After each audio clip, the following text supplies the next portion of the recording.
They were living in the land of the Botswana, and they lived alone, a missionary and his wife. Reverend Moffat had a family of children at Kurumane in the Northern Cape. And Reverend Moffat received Livingstone. Reverend Moffat, because he was viewed by the Botswana as a man of God, could do what he liked in the land of the Botswana. He carved himself a huge stretch of land. He planted any vegetables or fruits there that he chose. Early in his arrival, he found that area teeming with buffaloes, which is why it is called Kurumane. It's really a corruption of the Botswana word Udumane, the gathering place of the buffaloes. Moffat used to welcome explorers and hunters, many of whom traveled alone through South Africa. And these hunters and adventurers, people like Reverend Campbell and others, were going through South Africa, exploring. Some of them wrote books about the local customs and the local tribes that they encountered. And I think these explorers were much more than what they seemed to be. So how was Christianity used? We've talked about the fact that the beasts of the terrible blanket, these strange people that appeared before the Europeans, had introduced all the symbols and what have you that prepared people for Christianity in Africa. How was it used once the Christianity the Christian religion arrived? I will tell you, sir, from what I saw as a young child. The Christian religion, or rather the missionaries that brought it, behaved like dictators. They ill-treated our people. They humiliated them. And they stole huge tracts of land from our people using the name of Jesus Christ. I want to give you this historical fact, sir. If you go to Natal, near Durban, and you come to a place called Marian Hill, near Durban, you will find one of the biggest and one of the oldest mission schools in South Africa. Marian Hill sits on huge tracts of land. These tracts of land were stolen from the Zulu people by a missionary called Chimlet. And even to this day, the people of Marian Hill can tell you that that man was not just a missionary, he was also a crook and a pitiless exploiter of the black people. He was a monk, but he was much more than a monk. It was said that this Chimlet worshipped not God, not the Virgin Mary, but Satan himself. Well, that fits like a glove from the way the Illuminati. And the other thing that must have happened, fundamental in so many ways, is that the original knowledge, the knowledge that you carry and people like you carry, must have been destroyed, pushed underground, and basically the true story of history lost. Yes, sir. Let me tell you what the missionaries did. The missionaries used to employ the tactic of preaching the so-called gospel to our people. And at the same time, they used to they used to manipulate our people into parting with some of their holiest relics. Please, there is in London a place that I saw near the London Docks in an obscure street.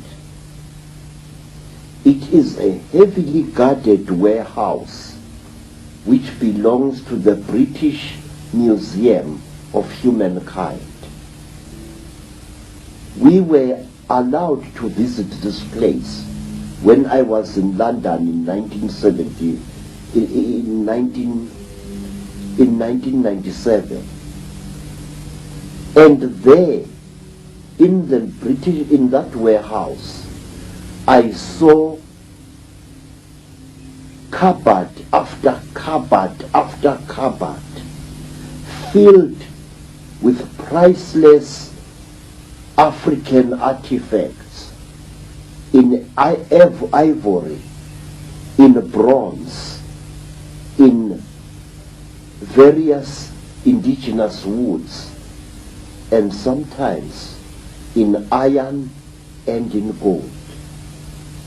I saw royal bangles from dead kings, bangles made of brass and bronze, bangles which showed every sign that they had been removed by force from the arms of dead men and dead women.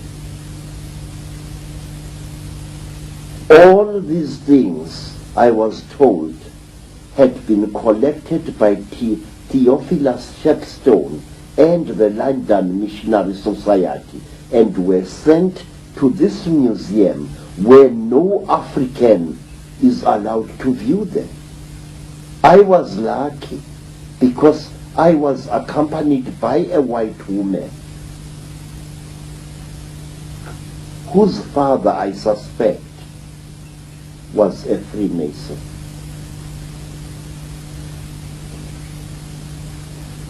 Now, let me tell you, sir, what the missionaries did also. The missionaries established hospitals in their mission station. Reverend Moffat had a hospital in that mission station. And when an African was brought there, sick unto death, the missionary used to tell this African that as a condition to his entering the hospital, he first had to be baptized as a Christian.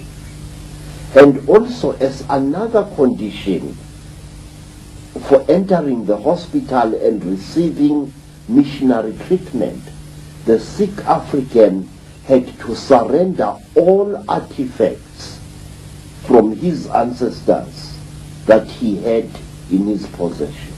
My God. One day, sir, my grandfather Zigo had an accident. He had bought himself an ox wagon, but he did not know how to control it. And one day the ox wagon plunged off a cliff, and my grandfather was badly injured.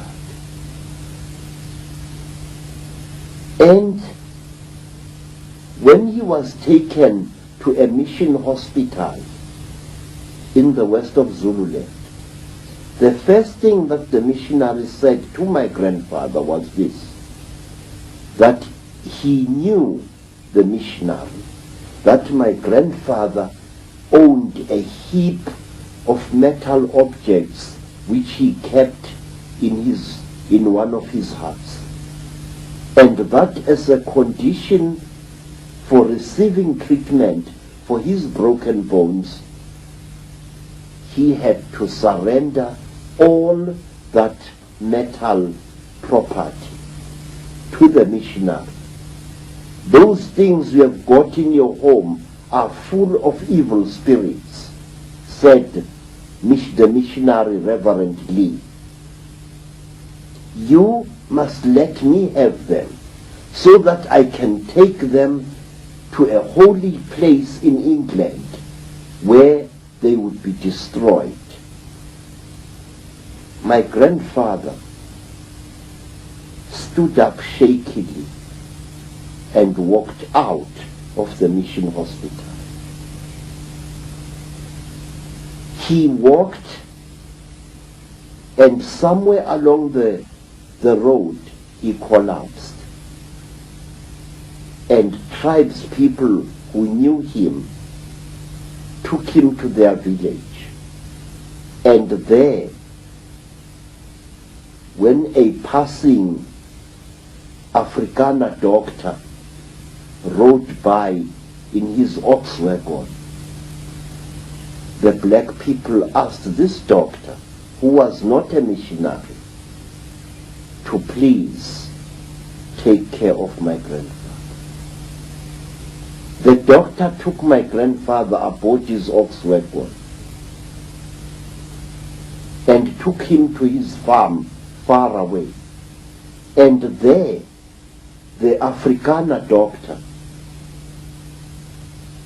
a herbalist really, as he was called, a Genees Heer, he treated my grandfather free of charge, and he didn't place any conditions for his treatment. And my grandfather, out of gratitude, returned to his village a healthy man and took 3 fat cows and led them with his sons to the faraway home of the Afrikaner doctor. Again and again, our people were robbed of their heritage. Our people were robbed of scientific equipment. Our people were robbed of irreplaceable artifacts, some of them dating back hundreds of years into the past, by the missionaries, especially the London Missionary Society. And if you go into that museum, say, near the docks in London,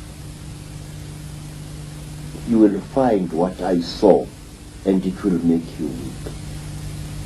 What's your own experience in your life, Preda,